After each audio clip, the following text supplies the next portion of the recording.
computer. All right, so you just go down here. Live on Facebook. Okay, you're gonna see my screen change. There we go. Oh, one thing I want to ask you. Yeah. I'm very mindful of the way that I speak, Yeah. but when it's very conversational, Mhm. a veces se me zafa like a four-letter word. Oh, fuck. Like fuck. Yeah, shit or anything like that. Oh, okay. Hey, look, muchacho, you already know I'm like Okay. people of the world. Anything goes with me. Yeah. Está bien. Yeah, no, totally. You speak the way you speak, and everything's open game. Trust me. Okay. No Cool. judgment here. Yeah. And I think the audience is honestly a really good audience. You know, like I feel like every time that I've had one, you know, people have been like very open-minded. People ask good questions. Okay. Yeah. The community spotlight project.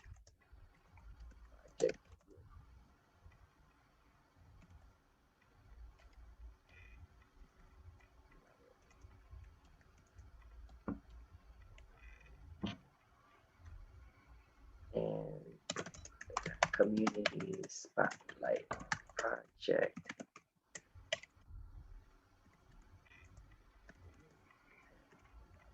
Okay, there we go. So I tagged you. And okay, Chico, I'm about to push go live. You ready? Ready. She ready. All right, here we go. And then I'm gonna check here on my phone. I'm gonna refresh. All right.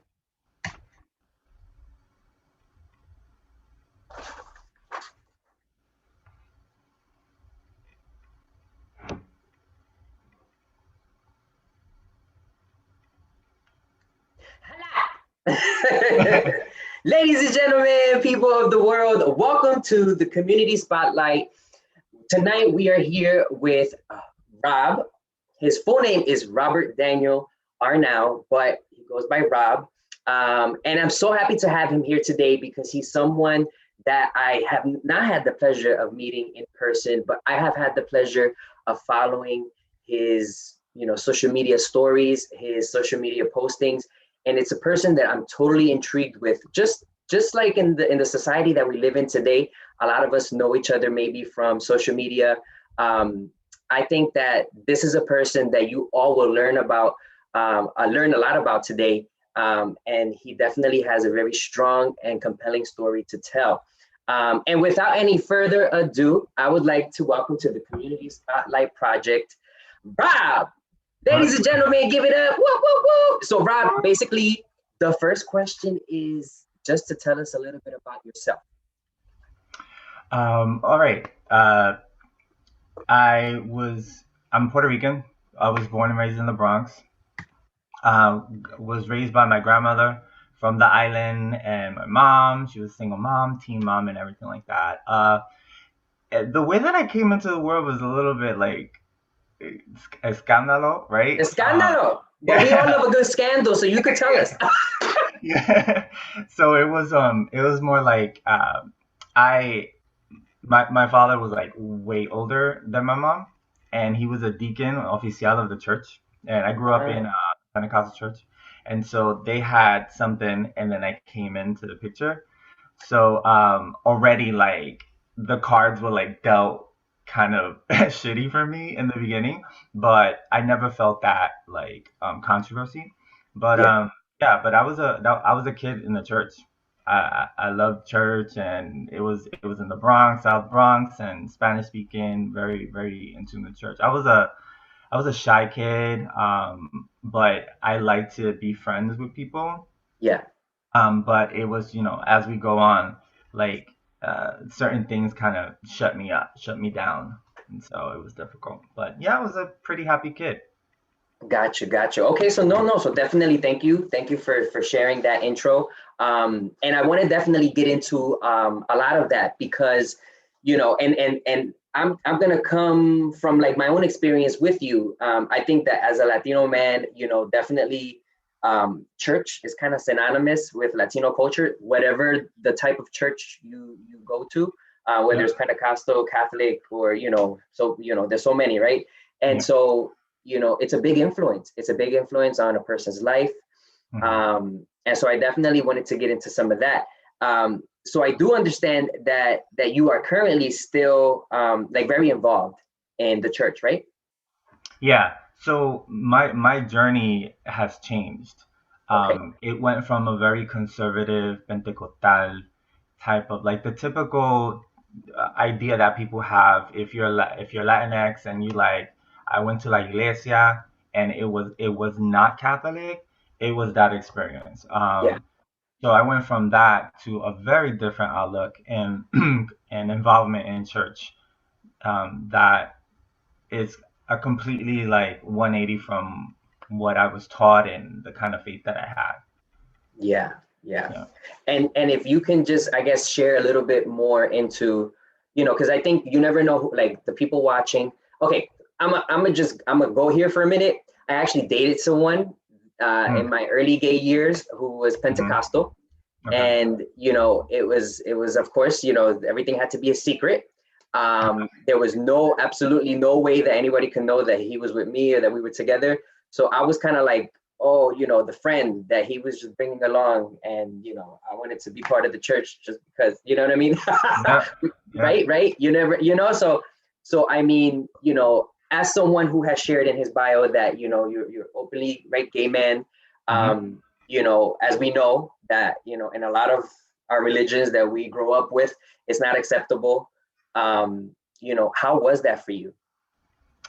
Yeah, it was hard because I loved church. I loved everything that was part of it. My grandmother was the musician. She played guitar. So she taught me how to play the guitar at a very young age. I used to play, I used to sing, I used to be part of everything. For those that are watching that are like have Pentecostal background, there was this like Boy Scout type of thing, but in the Christian Pentecostal called the Royal Rangers. Oh, It's really? mad cheesy. Was it during Um, the time? Was it during the time of the Power Rangers, or is it before that? Before that, Before before that, okay. that, yeah, yeah, yeah. He was kind of like the pioneer of it. Okay, okay. And so like that was like something I wanted to be part of. Like I was straight up like in it. But I knew from very early that I was different. And a lot of the stories that I've heard of people saying that they came out or their coming out stories was always like, well, I felt different, but I didn't know what it was. I couldn't name it. It was just a feeling. Well, I had a different experience. I knew what it was from early on because the pastor used to preach it from the pulpit. He used to Yep. preach so many times about homosexuality, que es del Hmm. diablo, and everything like that. So when he would describe what it meant to have gay feelings, I identified with it. And then the next thing was like, oh shit, I gotta keep this a secret Yep. because nobody can find out. So on one hand, I'm like all in, like I'm like dead ass like good Christian Hmm. boy, and then the other side I'm struggling because Yeah. I have a secret and nobody can know, and I felt dirty. I felt not loved. I felt I needed to overcompensate. I think that's the reason why I was such uh like a studious kid because I felt like I needed to have that on my side because nobody could find out this bad thing that was part of me. Yeah. So it went from like the earliest years is like 4 or 5 having those thoughts all the way to like 19, Wow. 20. And it was back and forth and trying to say like it was mostly I gotta fix this, I gotta fix it, I gotta fix this, I gotta do something. Yeah. And praying and asking God, why do I do this?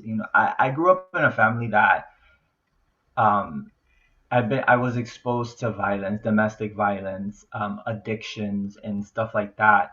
And I didn't have any of those things, but I felt like, okay, this is my malicia. This is my thing that Yeah. I guess I was touched with this thing that I need to overcome.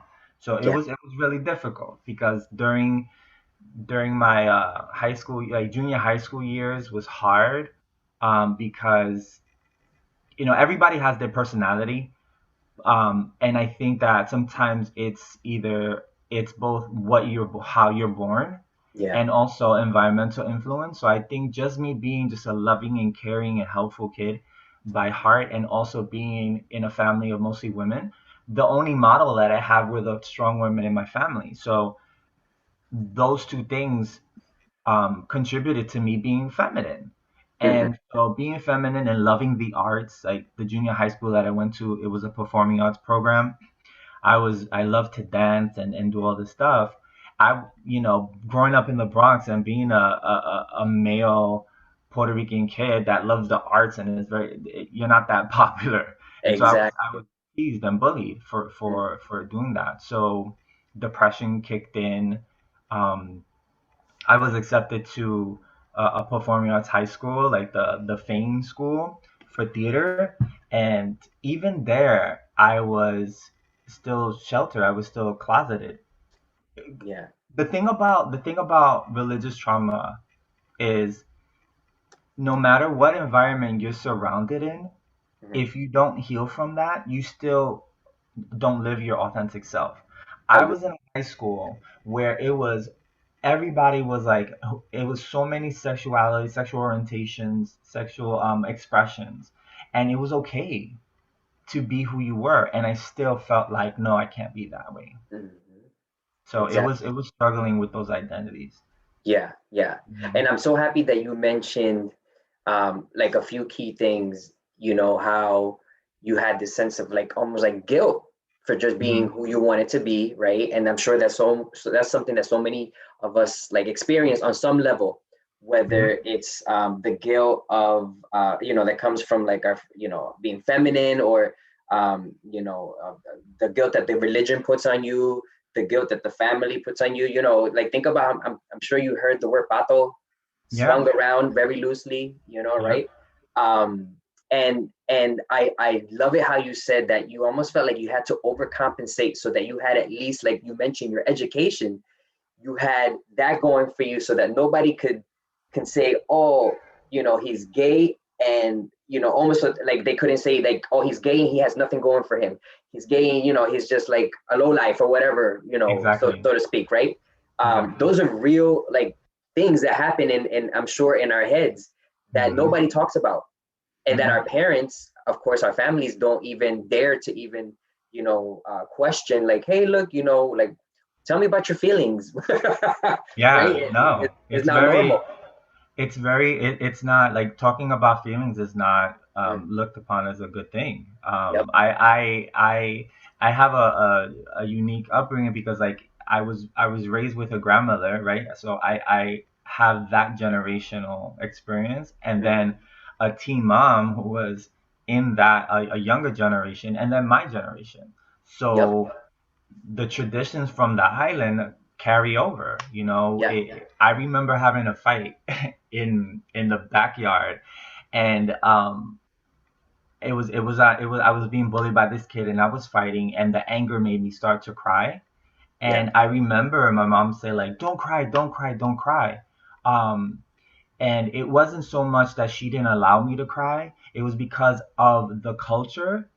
Yep. Crying was weakness, and she Yeah. didn't want me to be seen as even as weak in front of these like people. So Exactly. it's like you're not who you are, and so Exactly. I can't communicate with that. And then imagine all this. So I mean, we're unpacking a lot, right? Just with like this little Yeah, bit of conversation, but and nobody's here is a trained therapist.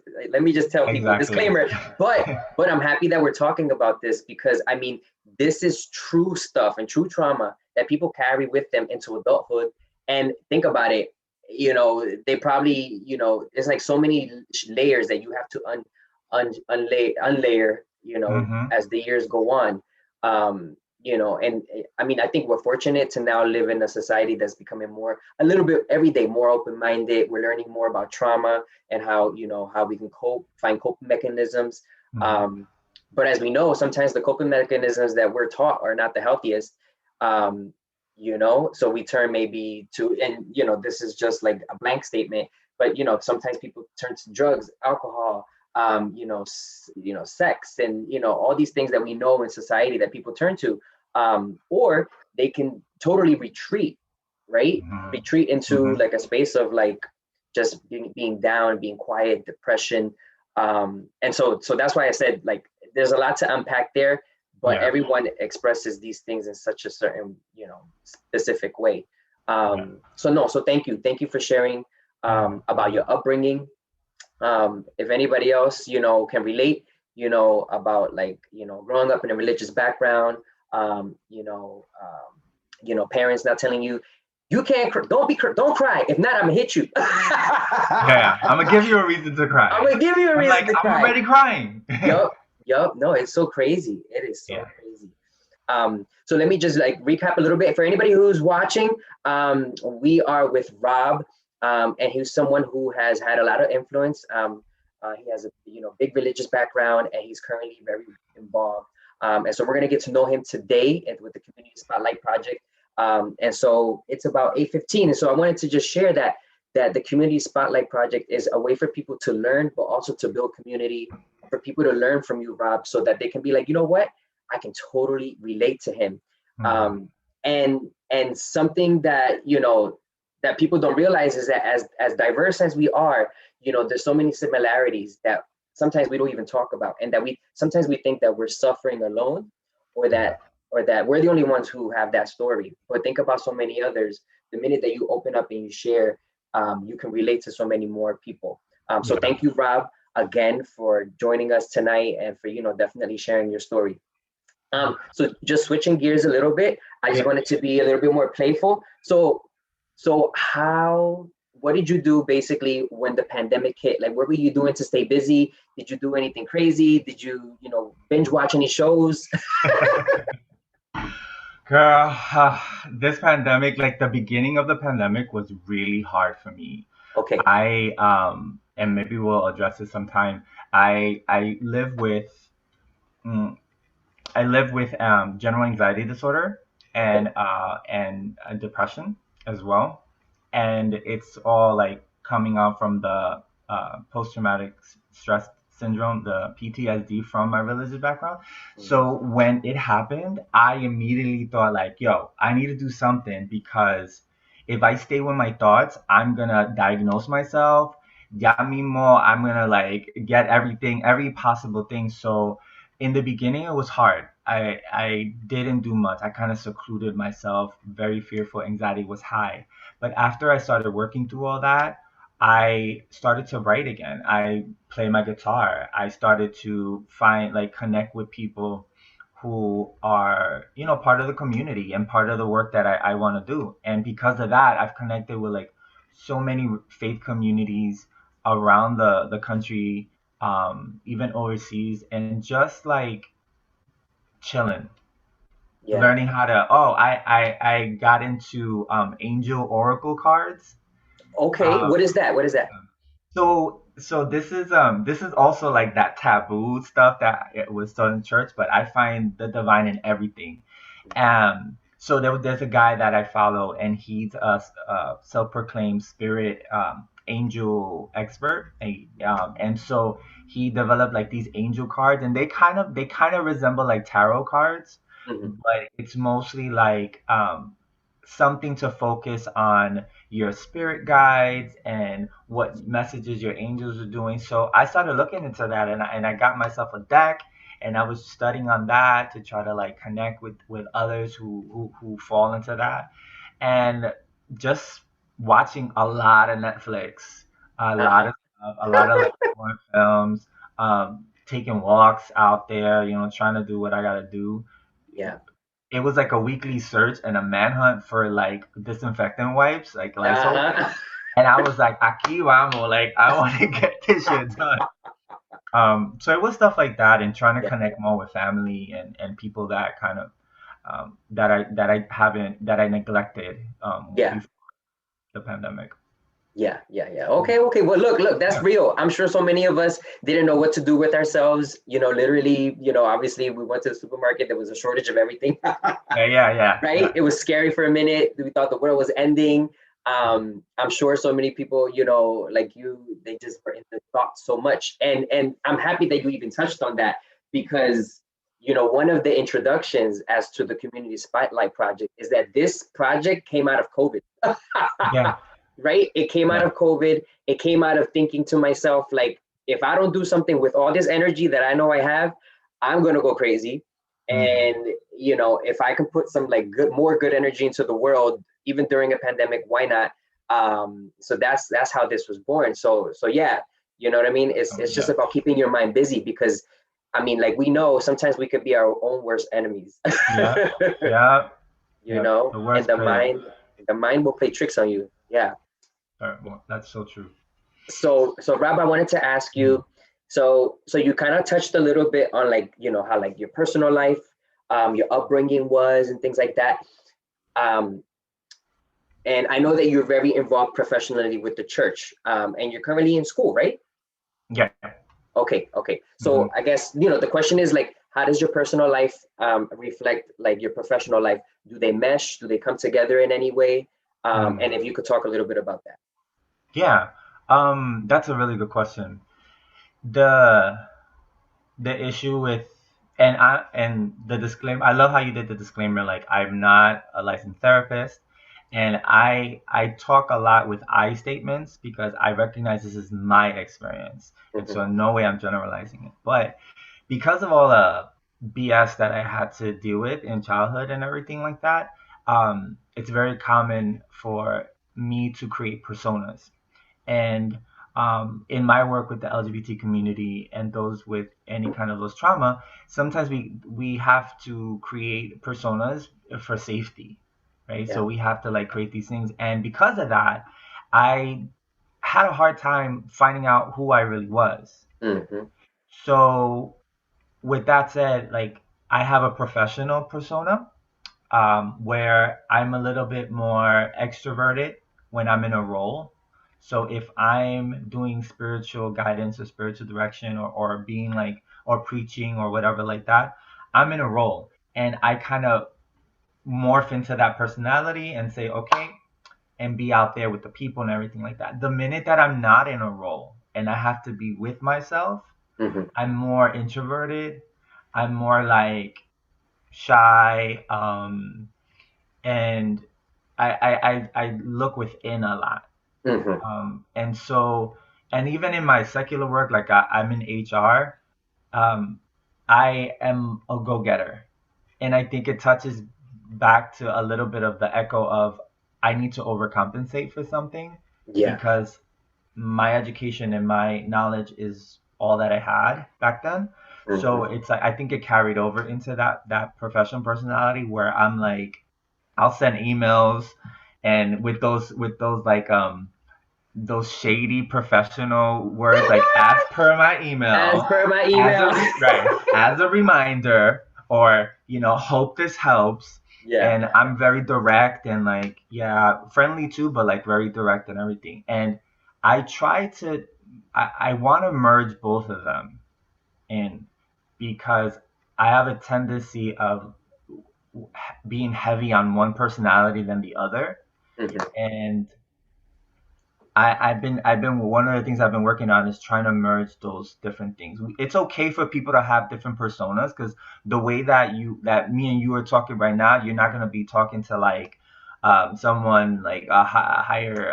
Well, it depends on what work you do, but it's like the way that you talk to your parents is not to Yeah. be the Yeah. Yeah. same way you're talking to your friends. Yeah. So I think that those are healthy, but when you focus one on the other and you don't include little playful things about yourself, you start to teeter on like, am I living authentically? Yeah. So Yeah. yeah, they're kind of separate now, but I'm trying to like merge them. Yeah. The reason and thank you, because I guess, that's something that I personally always ask everyone, because I can see how, obviously not everyone has a profession that coincides with like just their passions, right? Like, as far as like, for example, like if you're a person who loves everything LGBT, not everything in the world is LGBT, right? You know what I mean? So Yeah. not every job you have is going to be LGBT oriented or related, right? Um, and so, I have found that sometimes people, they struggle with that, right? Because who they are at work, um, can totally be different from the person they are, and like in their personal life, which is okay. It's totally Hmm. okay. And I love the fact that you said, it's okay to throw on these different personas, you know what I mean? And it probably is good for the spirit too, to know that you can turn it on and off. And like, I mean, who doesn't have like a different persona, right? At Yes. some point in their lives, so that's definitely, I love to touch on that question all the time, because I think so many of us, we may be finding or trying to think like, oh man, like I wish I could like lean towards this direction. And it's kind of like our path in life. You never know if obviously I'm gonna just go into like the 20s, right? They always say like the 20s is when you're trying to figure yourself out, and you think that you're gonna, for example, oh, when I graduate from high school and I go to college, I'm gonna be a doctor and I'm gonna be this and I'm gonna be that. And you have all these great things set up, and then 22, 25 hits and none of that happened. Yeah, I experienced that too. So then life knocks you down, and it kind of throws you off, because you're like, damn, I thought I was supposed to do all this that my parents had set up for me, or that society had set up for me, or whatever. And so I love to always ask that question, because I think it kind of touches on the rawness of like the human experience, and that sometimes like we're searching and searching and searching, and it's not always going to work out. But I guess as long as we're on a path to like, find that authentic self that we want to find, right? Yeah, totally right. Yeah. Okay. All right. Cool.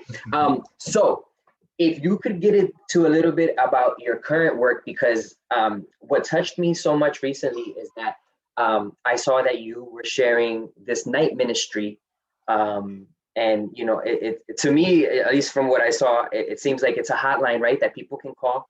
It has hope in the number to call, which I loved, and it touched me so much, because during a time like this, when so many people can feel alone, contemplating so many different things in their lives, obviously we know millions of people have been without a job. There's so many LGBT homeless youth. People just feel alone at night. They may be going through struggles with their, families, friends, whatever the case may be. If you could tell us a little bit about the night ministry that you're involved with. Yeah, great. Thank you for that. Yeah, just a little background. When I started on this journey of ministry, and I'm very careful using that word, because I know that it could be triggering for a lot of people, and sometimes it's triggering for me.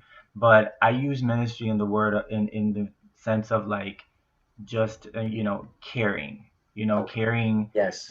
and stirring up some things that need to be cleaned, right? That need to be healed.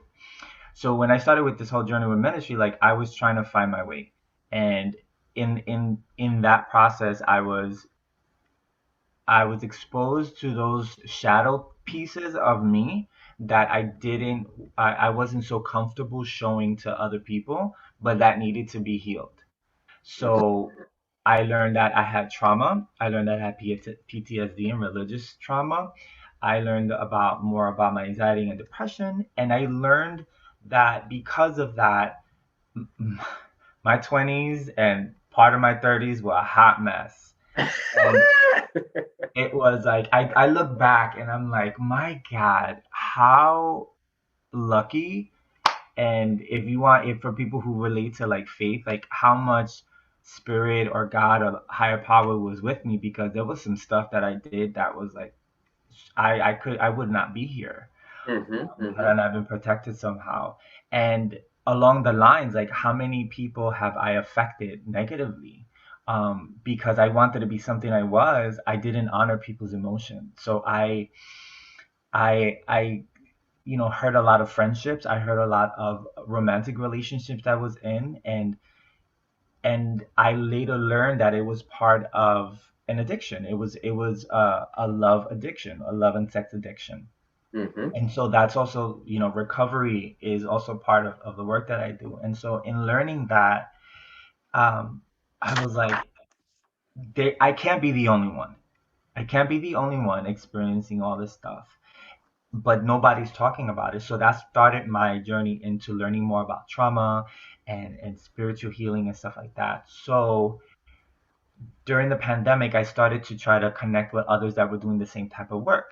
And because of that, I'm studying to be a certified spiritual director. That's I go spirit healing. I'm on ordination to be a pastor and stuff like that. But I was like, faith and spirituality has to be, for me, has to be relatable. So I need to get outside of the box. So there's a requirement in ordination where we have to do like chaplaincy training. Mhm. And because of pandemic, ain't nobody was gonna go in the hospital. And that was like one of the things that was missing. And so in one of my classes, someone mentioned, hey, there's this ministry based in San Francisco that deals with trauma, but they have night hours. And I was like, what? All right. So I looked it up. I realized that the executive director was somebody that I actually went on retreats with within my denomination. And the denomination that I'm getting ordained in is open, affirming. I mean, it was created by LGBT for LGBT. Beautiful. And so I spoke to him, I applied for it, and I got accepted. And so the it's called the Night Ministry Inc. It's based in San Francisco. They're like colloquial term is San Francisco Night Ministry, but they have a lot of ministries. And what the main one started was these night ministers that come from all different kinds of denominations. So we have and faiths. So we have people of the Jewish faith, we have Catholics, we have Protestants, and also we have Buddhists and those who are atheists and humanists. And so we have night ministers that started going out into the streets between the hours of 10 at the time, 10 p.m. and 4 a.m. San Francisco time. Mhm. And the mission was not to preach to them, not to convert, but to connect with the people that would be out in the streets during those times. So we have the homeless, which is a big thing. Yep. Um, street sex workers, people in bars and clubs and stuff like that, that just needed a talk. That just Yeah. needed an ear. And from that grew so many other things. And one of the things was a care line. They saw a need to reach more people outside of San Francisco. And so the care line, we're trained counselors in crisis counselor and care, and it comes from a non-judgmental, non-religious point of view, right? That Gotcha. the ministry is considered, even though it has the word ministry in it, it's considered a nonprofit that offers a social service of spiritual care. That's it, because spiritual care is one of the things that a lot of people don't touch on. They can do, food insecurity, housing insecurity, all these other things. But spirituality is often like, oh, I don't want to touch that and everything like that. But people need healing from that Mhm. because that can affect them. So for Eastern Standard Time, we go on different shifts. So I go on different shifts anytime between 11 p.m. and 7 a.m. and Wow. take calls from people who are lonely, who are some are suicidal, some are angry, or they just need to talk about anything. So we talk anything from domestic violence to like having suicidal, homicidal thoughts Mhm. to, hey, I'm just lonely. What'd you have for dinner? And we talk about like stuff. Awesome. Yeah. I can't sleep. What are you doing and stuff like that. And we talk about anything. We talk Yeah. about anything. I just think, honestly, talking, it's therapeutic in so many ways. And sometimes we just think like, oh, nobody wants to listen to me or hear what I have to say. But it's just so great to have, like, this ministry that you're talking about. And I love the fact that you you you say that ministry is like equal to caring, because it truly, I feel I just think that's so beautiful. Because I Yeah. mean, people can automatically think, eso de la religión, that's religious, oh, that's about the church, and people get turned off, or they may have like traumas or whatever. But no, I love the fact that you say that, because I think people can learn to think about ministry in a different way. and Yeah. and I just love that you said it's like equal to caring. um Yeah. It is a social service. And we all yeah. talk about like holistic health. Hmm. And regardless of, let's say, okay, someone who has a faith that's based on humanism or atheism, right? Hmm. Um, there is still a connection to energy. right? And energy is not palpable. We can't like pick it up like, oh, this is energy. It's something outside of ourselves. Even connecting with nature. So so we are in essence spiritual beings. And there's a difference between spirituality and religion. I was going to I ask you that. So if you yeah, could get into that a little bit. Yeah. yeah. I don't adhere to religion. And religion for me has been used for centuries as a divisive mechanism. It divides people. This is my experience. Um, there's so much rule keeping in some religions. I'm going to speak about Christianity because that's the only point of view that I have. In the experience that I have with Christianity, there's a lot of rule keeping, that you have to do this, or you have to be this, or you have to have all this set up in order for you to have a connection with the divine. And that completely goes against to what Jesus in this text was preaching, right? I'm gonna separate Jesus's divinity because a lot of people have different views on that. I'm just gonna speak about the historical Jesus. There was a guy named Jesus that lived, right? His message was, there's nothing that you can do or earn to earn God's love. There's nothing that you need to be in order to feel grace and feel be part of it. And it's all about loving others the same way you love yourself. And so love is the ministry. And for some reason, we mean human beings, we take it and we make it in an institution with all these rules and regulations. And you can't take La Santa Cena unless you take in this class of baptism, and you have to be a member first. And it's like, no. Jesus hung out with prostitutes, tax collectors, like everybody in the marginalized. He chill with like the people that I would chill with.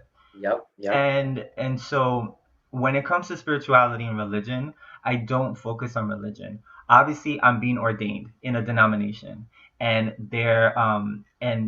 even though it's a very fluid denomination where they incorporate all types of faith, there are certain religions that have rules.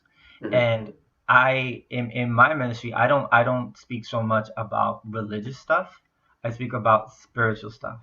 And spiritual stuff can incorporate things that are not religious, Hmm. that have an indigenous aspect to it. So for me, like I incorporate a lot of indigenous practices to be in touch with my indigenous side. I look at Afrocentric communities, the Buddhist community, the Hindu community, and incorporate all that. Because there's a story that I heard about, and I think it is an Eastern religion, and it talks about like this huge elephant in the jungle, Hmm. and all of these blind men. And as they walked, they came across to this elephant, and they didn't know it was an elephant. One touched the trunk, the leg of the elephant, and it's like, oh, this is a tree. One touched the trunk of the elephant and was like, oh, this is a hose, the ear, oh, this is the bark, or anything like that. And the lesson that comes is that we're all describing an elephant, but based on our experiences, we define it differently. Yep. So who am I to say that someone who is Hindu is not talking about the same divine that I am talking about? Right? It's the same elephant. It's just we have different social locations. So that's spirituality for me. When it That's comes to the rules and stuff, it's like it's not my thing. Yeah, yeah. I'm so happy that you touched on that because I think that, I've heard so many times throughout the years, just, people saying, "Oh, I'm not religious, but I'm spiritual," and or the Hmm. vice versa, or people who just they're really hardcore, right, about with their particular religion, and Hmm. they'll give you all the things that it encompasses, just like you said, all the rules, and they'll break it down to you, and you can't tell them any different. But I Hmm. love the fact that it seems that you know what you're experiencing, your experience specifically, what you're talking about is just like so open-minded, and that like you bring a perspective of like the open-mindedness that everyone can kind of like experience it differently, and I think that's beautiful. Yeah. And Yeah. don't get me wrong, like I'm not bashing religion. Hmm. I have great friends that are very conservative religious people, and we can have really good conversations. And if religion any kind of the dogma and stuff like that, it's something that speaks to you, go for it. Hmm. The thing that I have a problem with is that even with me, if I or someone is force feeding their beliefs on me in order to convert me, in order to make me believe what they believe, that's when I have a problem. And it's like we can have a dialogue, but the minute that you start to quote scripture to make me feel bad of who God made me to be, Hmm. that's when I draw the line. It's like, Yeah. no, it's fine. So religion is cool for people, it's just not for me. Yeah. Yeah. Yeah. Yeah. Well, I definitely love that, it's kind of like you're protecting yourself. I mean, honestly, it's all about, it's part of the self-care, it's part of this, it's part of this, the loving yourself first process, Yeah, because you got to protect your own self. And people can sometimes tell you who and what you have to do and how to do it and who you have to be. that's And it's unfortunate. yeah, And then sometimes you can come off as the asshole because you're just like, pero that is like, look, I'm trying to protect myself right now, like, just chill for a minute, that's right.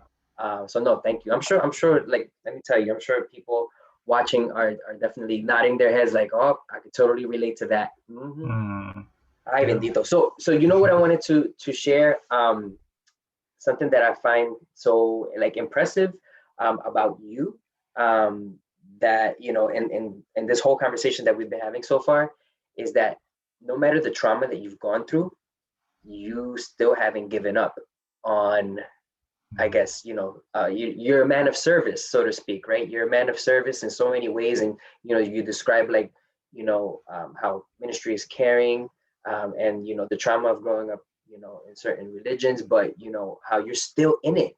You're still in it, and you haven't given up because I don't know. I think like so many other people could have totally looked away and just said, "I'm never looking back," and never gonna do anything related to anything with social services, and they just totally like block that part of their life out.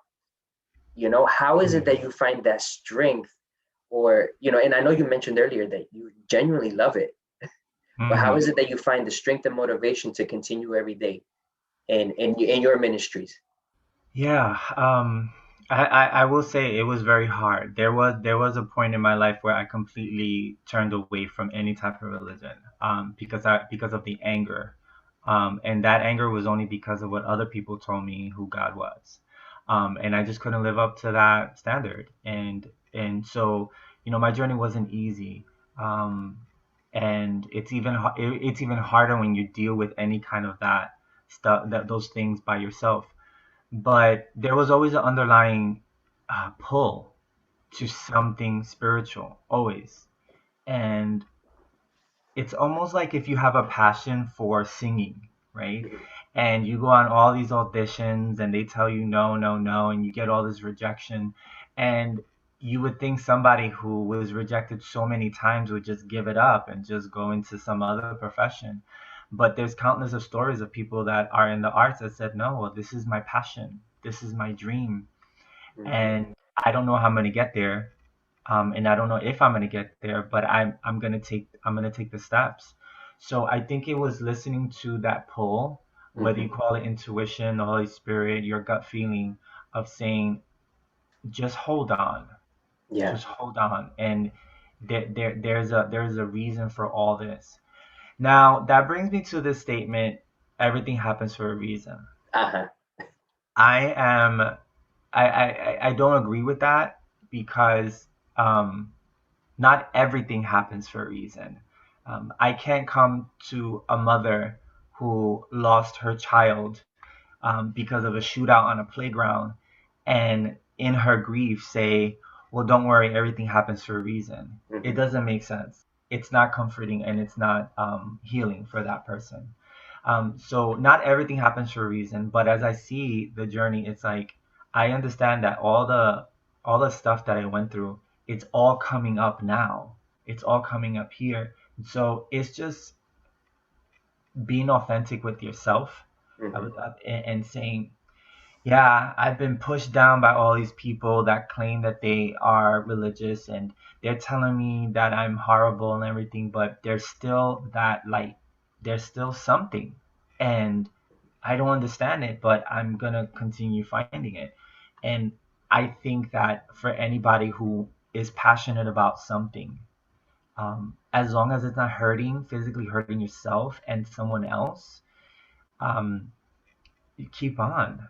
If Yeah. that's your passion, keep on, because you will see the fruits of all that labor, all that work and all that stuff that you went through.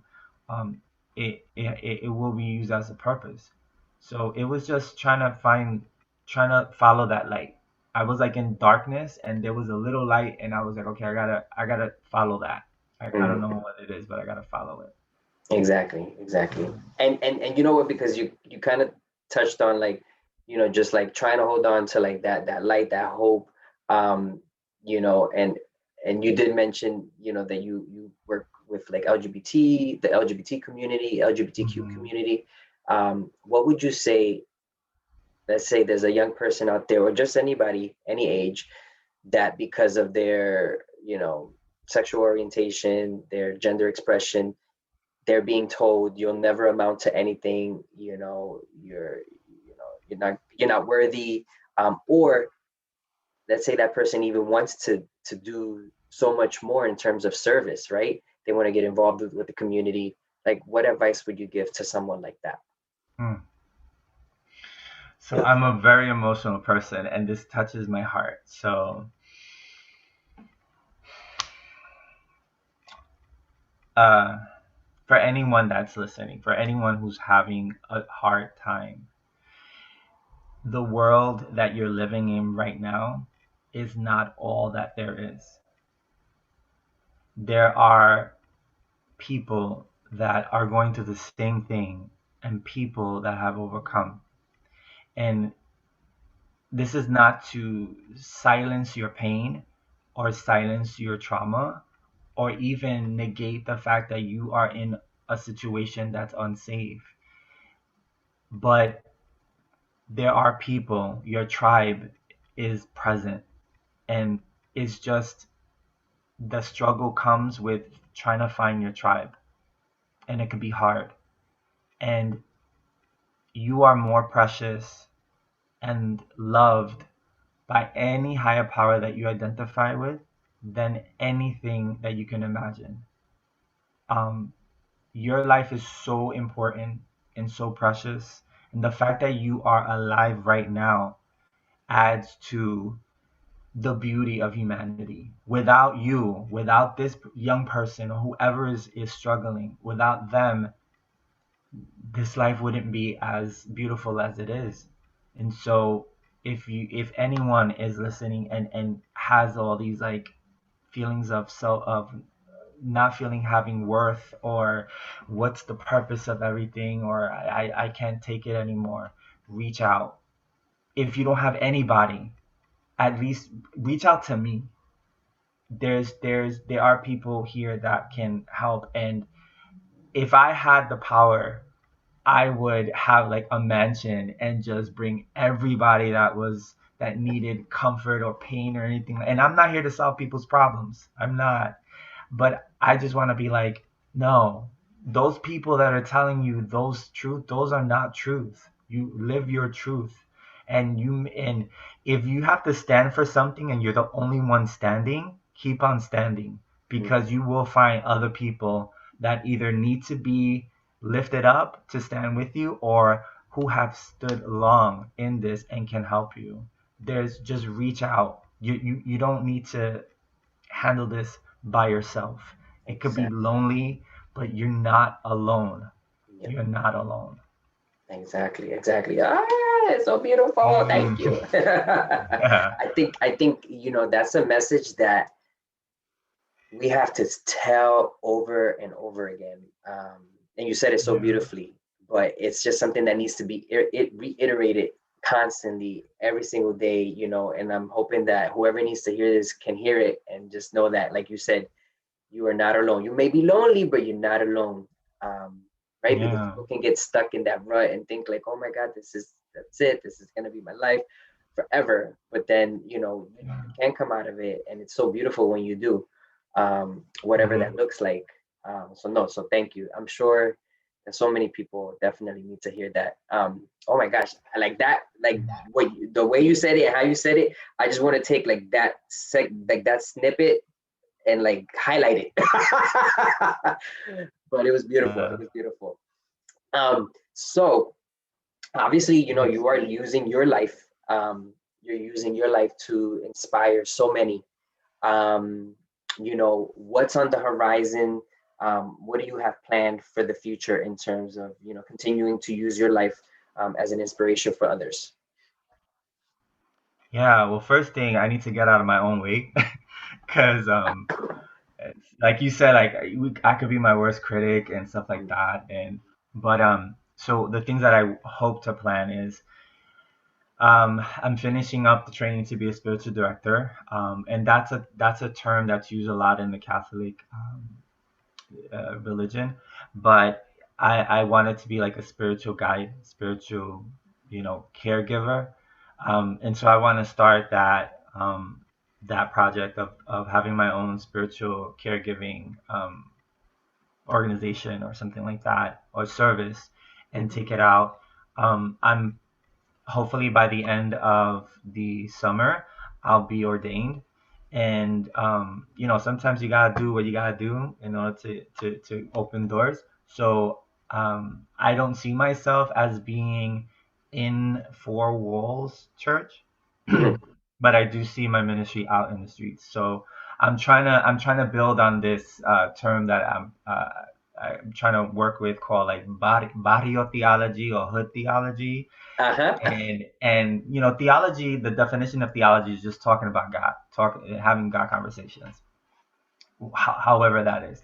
But I want to create a space where people that like the homies in the street getting a kiki and all that stuff, that we can have conversations that are spiritual in nature, but that relate to life stuff. Like, if I like specifically for the LGBTQ plus community, how does spirit or God show up when you had a hookup and you feel like crap? The church ain't gonna talk about that. Mhm. What about any kind of health issues that are particular to our community? What about our bodies, right? If can I love my body? Can someone love their curves and their sexuality and still be a spiritual person? Like, I want to have those conversations. And some place, I mean, I'm grateful to be a member of a church that you can have those conversations. Mhm. But there's some people that don't, that are uncomfortable, and I want to create a space with that. So Yeah. I have a platform that I first started off as an IG page, called the Latino Gay Christian, and the reason why I meant that Writing it down. yeah, the reason that I called it that is because I that's my identity, but it's not to exclude everybody else. I want to bring up issues that affect the Latinx community, the LGBTQ plus community, and any faith community, anything, and then how they overlap. So I've done that, but then now I branched off and I have a website that I'm continuously creating. It's right now it's blogs and writings of my experiences in different topics, but I want that to actually be my ministry. And I'm in part of that ministry is called Out in the Streets, and it's kind of like a play on the word out. Um, so out because it references our coming out, and also out meaning like I want to go out into the streets, into that world, and talk about God outside of the walls of the church, and talk about things that affect our spirituality. So those are some projects that I'm trying to do. And an idea that popped in my head is creating like a devotional. And so those are like those one a day like spiritual things, Mhm. where like on any given day you can start your day off by reading something spiritual, like a paragraph that will uplift you, and like either a mantra or an affirmation to carry you through that day. But so I'm thinking about creating a devotional, but that through the queer lens. Yeah. um, and to say, yeah, there are some people out there, some queer people who are spiritual and are any part of religion, and people just need to get used to it, and we need to have that voice. Exactly. Amen to that. Amen to, well, you have Mhm. my support, brother. Thank you. Thanks. You have Thanks. my support. I love it. I love it. I just think it's obviously, I find so many parts of who you are and your story so intriguing because I can definitely identify parts where I'm just like, oh, like yeah, I've seen that. I grew up like that. I can identify, but it's just so amazing. I'm still in awe of how you are still like dedicating yourself so much, regardless of like the challenges, right? And Thank you. I just wonder if I can give you my energy through this screen, here, this is energy for you to carry on your mission, and you're gonna do so much good. I already know it. You already are doing so much good, but I just know that it's gonna just grow and it's gonna become something so beautiful. That even you are gonna look back and you're gonna be like, oh my gosh, like in your wildest dreams, you didn't imagine it, right? But you Yeah, did. You did probably. You have spoken about it, and it's about, I guess, speaking these things out into the universe, so that it happens. thank you. That Yeah, really means yeah, a yeah, lot. That really yeah, means a yeah, lot. yeah. Thank you. No, no, and definitely, I believe in paying it forward, and I'm so happy that you are too. And it looks like you're using yourself as a vessel to give people that strength. Yeah. Yeah. How can so you mentioned a few things that you're working on. So I'm sure that there's links and there's websites to all these things. So if you could touch on how can people find you and reach out to you and also like support some of the work that you're doing. Yeah, so I guess the easiest way is that anybody that's watching this right now, you can just connect with me on Facebook under my name. Just search for my name. On IG is the Latino Gay Christian, or search for my name, and or look at the blog and website that I created. It goes by the LatinoGayChristian.com, and just shoot me a message. Like I listen, I chose to go on this journey and get the education that I need, but I'm by no means am saying like I have the authority or power. I know everything. I'm still going on a journey too. Hmm. So I haven't figured it out. I haven't figured everything out. And so I invite people, even if you don't have it figured out, even if you think you're not perfect to start any journey, you're ready. And Hmm. if you have questions, if you need to have like a session with me to just explore anything, like I'm very open to that. Just reach out to me and we can go from there. All right, that's beautiful. And if people don't know, I'm gonna show y'all right now. Hold up. So if you want to find them on Facebook, it's Robert Daniel Arnau, right? And then I think this is a link right here to your website, Yep. right? The Latino, yep, the Latino Gay Christian.com. All Yep. right. So, ladies and gentlemen, people of the world, y'all heard it here. She is ready. Okay. Ready. She ready. Oh my gosh. Okay, so Yeah. Rob, you cannot stand me up now. Now I have to meet you in person one of these days. Yeah. There's so much work that I'm sure that we could both get involved with, like just in terms of like LGBTQ events, or just like if there's like ever like an opportunity where I can maybe loop you in, I'm definitely gonna look for you. All right. So Yeah. expect that, because I think you just bring a different perspective that so many people are not willing to share or talk about, and that's what I appreciate the most. Mhm. And so I know for a fact that people got so much out of this. And if anybody has any other questions, definitely feel free to drop questions in the comments. There's many ways to get in touch with Rob, and more power to you. Any last minute words, Rob, before we go and we say bye to everyone and good night? No, I mean, I just hope people like got what they need.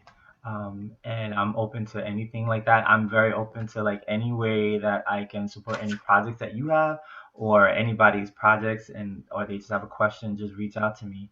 And I just remember that although you and I didn't meet in person, I Mhm. did meet Cha Cha in person once. Oh my God, that's right. You met Cha Cha. I did. That's right, at Very DragCon. cool. Yeah. I forgot. You see, and I totally separated that Yeah. persona from this persona. Yeah. So I met her, but You yeah, it'd be great to see? meet you in That person. was too funny. I know. Now I just remembered. It was a quick, like, Yeah, 10, it was 15 minutes. quick. But yeah, you did at DragCon in Yeah. 2019 before the pandemic. Yeah, that's right.